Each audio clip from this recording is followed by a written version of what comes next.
साथियों, भारत में बाबा साहब अंबेडकर के नाम पे खूब राजनीति होती है। सभी राजनीतिक पार्टियां बाबा साहब को अपना आदर्श बताती हैं, सभी नेता बाबा साहब को अपना आदर्श बताते हैं, सब लोग इस संविधान की शपथ लेते हैं, संविधान में भरोसा बताते हैं। कुछ लोग तो कहते हैं संविधान हम बदलने नहीं देंगे, हम संविधान के संरक्षक हैं। सेव कॉन्स्टिट्यूशन करके हैशटैग चलाया जाता है। 14 अप्रैल को बाबा साहब की जयंती बड़े धूमधाम से मनाते हैं, सब कुछ करते हैं, लेकिन सच्चाई तो यह है कि बाबा साहब को मानते नहीं है। अगर बाबा साहब को मानते तो इस संविधान में जो कुछ लिखा हुआ है उसको बदलते नहीं, बल्कि पहले उसको लागू करते।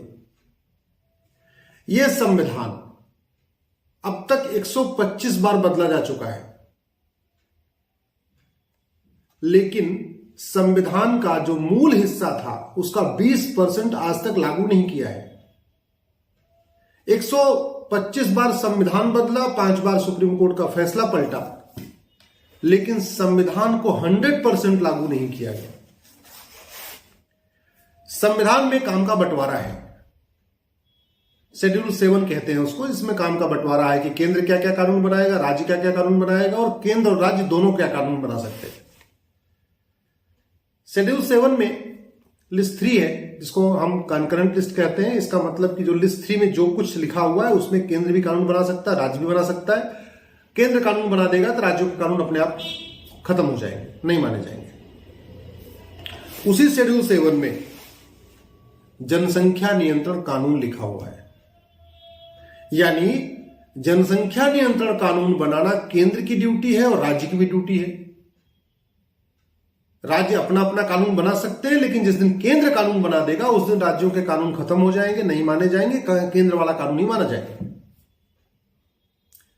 अगर आप भारत की समस्याओं की गहराई के साथ देखें, समस्याओं के मूल कारण को देखें, तो भारत की 50% समस्याओं का मूल कारण जनसंख्या विस्फोट है। और संविधान के शेड्यूल 7 के लिस्ट 3 में एंट्री नंबर 20A पे लिखा हुआ है जनसंख्या नियंत्रण कानून। अब आप समझिए, भारत की 50% समस्याओं का मूल कारण जनसंख्या विस्फोट है। जनसंख्या नियंत्रण कानून बनाने के लिए संविधान में प्रावधान है, इसके बावजूद न तो किसी राज्य ने आज तक कानून बनाया जनसंख्या नियंत्रण कानून, न तो केंद्र सरकार ने बनाया।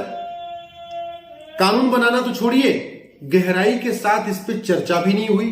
कभी ऐसा नहीं हुआ कि हाँ 1 दिन 2 दिन 3 दिन उस पर बहुत गंभीरता के साथ डिबेट हो। जनसंख्या नियंत्रण कानून के विषय पे कभी आधे घंटे चर्चा हुई, कभी 1 घंटे चर्चा हुई, कभी किसी ने प्राइवेट मेंबर बिल पेश कर दिया, 5 मिनट चर्चा हो गई, 8 मिनट चर्चा हो गई। अरे भैया, जो समस्या भारत की सबसे बड़ी समस्या है, जिस समस्या के कारण भारत में 50% समस्याएं खड़ी हो रखी हैं, एक कानून बनाने से भारत की 50% समस्याएं खत्म हो जाएंगी, तो फिर उस कानून के ऊपर गंभीरता के साथ चर्चा क्यों नहीं हो रही? गरीबी की बात होगी, लेकिन गरीबी के मूल कारण जनसंख्या विस्फोट की बात नहीं होगी। बेरोजगारी की बात होगी, जनसंख्या विस्फोट की बात नहीं होगी। कुपोषण की बात होगी, जनसंख्या विस्फोट की बात नहीं होगी। Air pollution, water pollution, noise pollution की बात होगी, लेकिन जो उसका मूल कारण है जनसंख्या विस्फोट, उसकी बात नहीं होगी। बढ़ते अपराध की बात होगी, लेकिन अपराध के मूल कारण जनसंख्या विस्फोट की बात नहीं होगी। अगर आप गहराई के साथ अध्ययन करें तो भारत की 50% समस्याओं का मूल कारण जनसंख्या विस्फोट है। जल जंगल जमीन की समस्या, रोटी कपड़ा मकान की समस्या, गरीबी, भूखमरी, कुपोषण की समस्या, air pollution, water pollution, noise pollution की समस्या, चोरी, लूट, झपटमारी की समस्या, बढ़ते अपराध की समस्या, बेरोजगारी की समस्या, सभी समस्याओं का जो मूल कारण है वो जनसंख्या विस्फोट है। जमीन हमारे पास केवल 2% है, केवल 2%। पानी हमारे पास केवल 4% है, और जनसंख्या हमारी दुनिया की 20% हो चुकी है। 130 करोड़ तो आधार बन चुके हैं, और आज भी एक बहुत कम परिवार है जहां 100% आधार है। ये हम लोगों की मानसिकता है कि जब तक कोई काम नहीं रुकता हम कोई कागज नहीं बनवाते। हमारे देश में तो लोग 100% वोटिंग करने नहीं जाते, तो आधार कहां से बनवा लेंगे?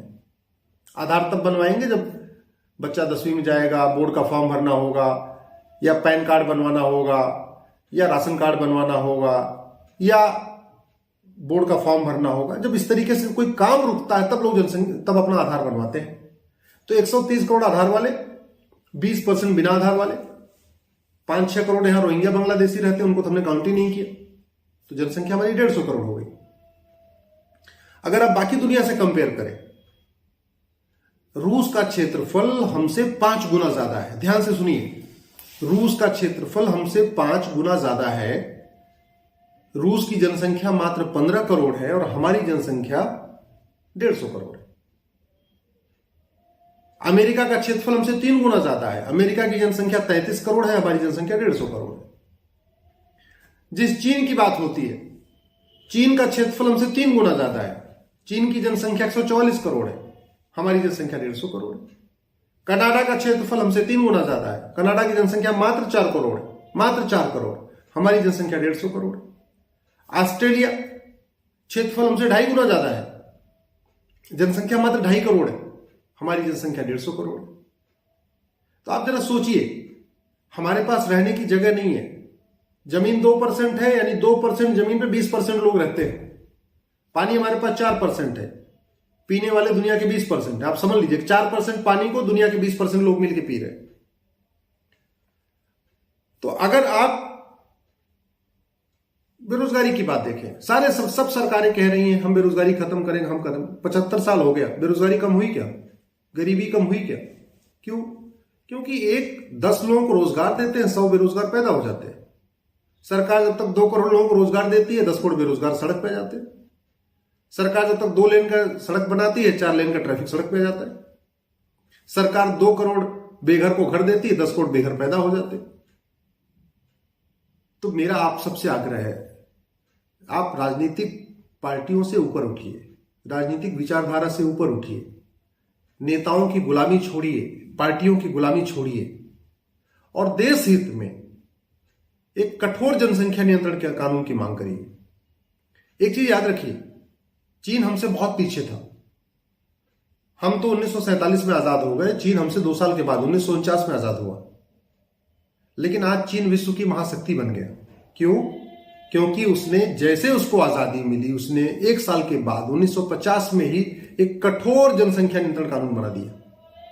अगर हमने भी जनसंख्या नियंत्रण कानून चीन के साथ 1950 में बनाया होता तो आज हमारी जनसंख्या मुश्किल से 90 करोड़ होती।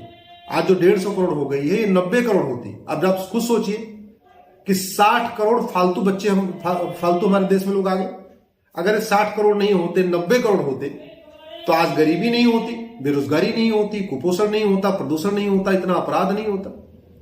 जनसंख्या बढ़ जाती है तो छोटे छोटे एक बिस्वा जमीन के लिए लोग एक दूसरे का मर्डर कर देते हैं, क्योंकि जमीन तो बढ़ नहीं रही है, परिवार बढ़ रहे हैं, जमीनें कम हो रही हैं। छोटे छोटे 2-2 फीट जमीन के लिए झगड़ा हो रहा है, 5-5 फीट जमीन के लिए झगड़ा हो रहा है, भाई भाई को मार रहा है। क्यों? क्योंकि जमीन बहुत कम हो गई है, मुकदमे बढ़ते चले जा रहे हैं, मूल कारण जनसंख्या विस्फोट है। अपराध बढ़ते जा रहे हैं, मूल कारण जनसंख्या विस्फोट है।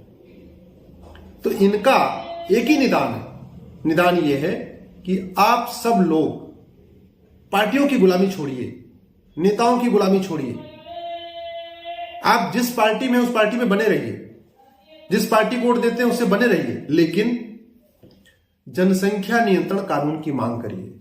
अगर ये नहीं आएगा तो न कभी गरीबी खत्म होगी, न बेरोजगारी खत्म होगी, न कुपोषण खत्म होगा, न प्रदूषण खत्म होगा, न अपराध खत्म होगा, न भ्रष्टाचार खत्म होगा।